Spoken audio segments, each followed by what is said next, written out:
What if I told you that the richest, most terrifying man alive doesn't run a tech empire or pose on Forbes covers? He rules from bunkers built to survive nuclear war, hiding behind barbed wire, bodyguards, and billion-dollar secrets. This isn't fiction. This is Kim Jong-un's reality. He doesn't just lead North Korea. He owns it. Every tunnel, every mansion, every ounce of gold buried in the soil, it's his. While millions survive on rice, he lives like a Godan palaces wrapped in marble, sipping $10,000 wines and eating Kobe beef flown in from Japan. He sails in custom yachts, collects designer jets, and travels in gold-plated motorcades, all while the world watches, but never gets close. But here's the twist. This isn't just obscene luxury. It's psychological warfare. Every indulgence is a signal. Every Rolex gifted to a general, every imported cognac bottle cracked open at a private dinner, it's loyalty, bought and sealed. Kim doesn't just rule by fear. He rules by feeding his inner circle everything they've ever wanted, while the rest of the nation lives in blackout. So where does this fortune come from? Not business,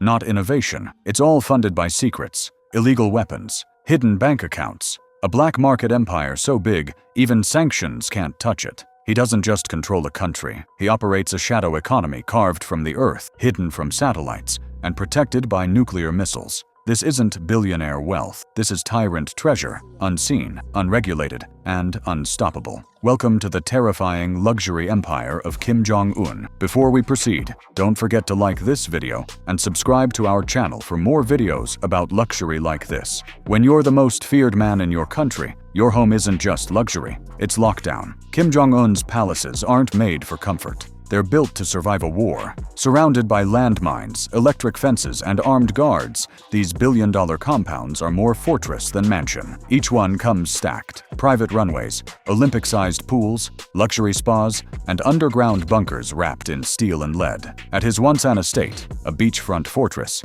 Kim lounges with imported wines, cruises on private yachts, and hides out on his own personal island. The security? Military grade. The luxury? Off the charts. Then there's residence number 26, a high-security playground with a private movie theater, banquet halls, a full racetrack for his horses, and even a firing range. But underneath the glamour, it's straight out of a spy movie. Escape tunnels, armored vaults, panic rooms, routes only Kim knows. These aren't homes. They're high-end bunkers built for one purpose: to protect the man who owns an entire nation. By fear, by force, and by fortune. Dictators don't fly economy. They don't even do first class. They fly like kings. And Kim Jong-un, he rules the skies like no one else. His personal aircraft, a heavily customized Ilyushin IL-62M, an aging Soviet jet transformed into North Korea's version of Air Force One. But don't let the outside fool you. Inside, it's all power and paranoia. White leather seating, polished mahogany tables, crystal ashtrays, and a command center loaded with encrypted comms, ready for war or retreat. For quieter missions, he uses a Ukrainian-built Antonov 148. Smaller, faster, and perfect for sudden appearances in China or across the region. But the real twist: Kim doesn't rely on airports. He built his own. Dozens of private airstrips, hidden across North Korea, designed to let him land within walking distance of his walled-off palaces. Zero witnesses, maximum control. In 2017, he was even filmed piloting a plane himself, because in a world where he controls everything, not even the cockpit is off-limits. These jets aren't just for travel. They're flying fortresses, designed to disappear, survive, and remind the world. Kim doesn't follow flight paths. He writes them. When Kim Jong-un isn't in the sky, he takes control of the sea. His private super yacht, worth up to $8 million, isn't just a boat. It's a floating palace, made to match the lifestyle of the world's richest. Step inside, and you'll find Italian leather couches, marble floors, hand-carved wood walls, and dining rooms that look straight out of a royal movie. There's even a jacuzzi deck, cigar room, and a full kitchen with top chefs cooking imported meals from across the globe. But this yacht isn't just for relaxing. It's also where top-secret meetings happen, away from cameras, satellites,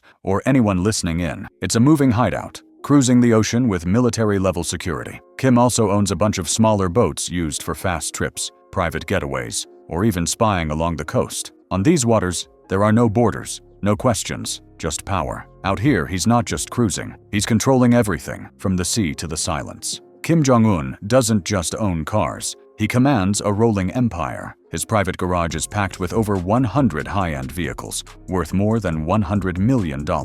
We're talking Rolls-Royces, Maybachs, Range Rovers, even custom Lamborghinis, all built to match his exact demands. But one car tops them all, the Mercedes Maybach S600 Guard, worth $7 million.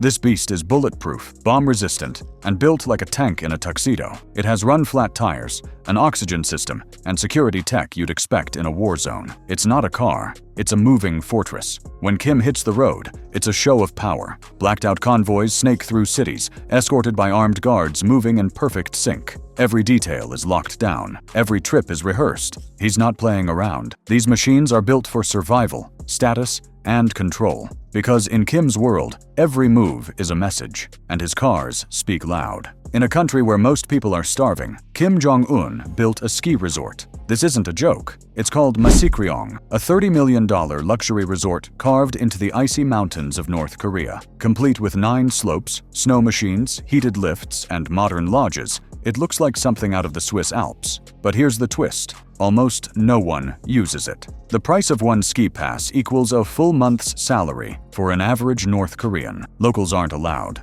Tourists don't dare. The resort sits nearly empty, a frozen ghost town built for power, not people. Inside, heated chalets, imported furniture, Swiss-style cabins. Every detail was overseen by Kim himself. Even during heavy sanctions, he smuggled in parts, defied bans, and reportedly visited the site over 140 times. This wasn't just another project. It was a personal obsession. Nobody skis, nobody laughs, but the slopes still stand. Silent proof that when Kim wants something, he gets it, even if the whole country pays the price. For Kim Jong-un, food isn't just fuel, it's power on a plate. Reports say he shells out $30 million every year on high-end cuisine and fine wine. His favorite Bordeaux? He's been known to knock back 10 bottles in a single night. His menu reads like a billionaire's dream. Kobe beef from Japan, caviar from Iran, mangoes from Thailand, melons from China, and Danish pork, flown in weekly, no matter the cost. But it doesn't stop there. For his private escapes, he imports luxury cosmetics, designer candles,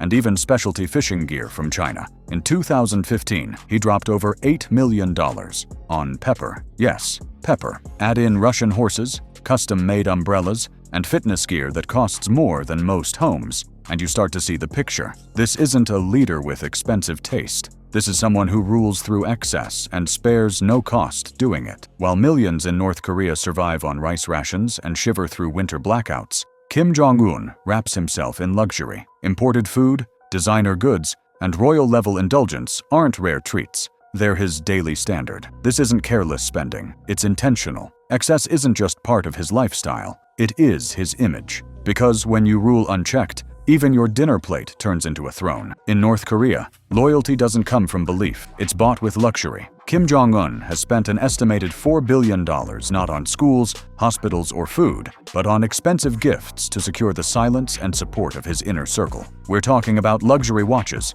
rare liquor, fur coats, and even bags of diamonds. These aren't just presents, they're payments. A quiet deal. Stay loyal, stay comfortable. His power isn't built on fear alone, it's built on dependence. By surrounding his top officials with luxury, he makes sure they need him to maintain their lifestyle. In this system, turning against Kim doesn't just mean losing your job, it means losing everything. But the strange details of his rule go even further. It's said Kim had plastic surgery to look more like his grandfather, the country's founding leader, not just in appearance, but in posture and weight. He even travels with a private toilet built into his car, so nothing personal can be left behind for others to study. That's how tightly he controls everything. Then there's his strange collection of pianos, over 20 of them, spread across his homes. Not because he plays them, but because they add to his image. In Kim's world, everything is planned, even the furniture. What's clear is this: his leadership isn't built on progress or care, it's built on performance. Behind the gold-lined walls and armored cars is a darker truth. While families struggle to heat their homes, Kim lives surrounded by comfort few people on Earth ever see. This isn't just a look at luxury, it's a look at what happens when power goes unchecked. If this gave you a new perspective, be sure to like and subscribe for more stories about the secret lives of the world's most powerful.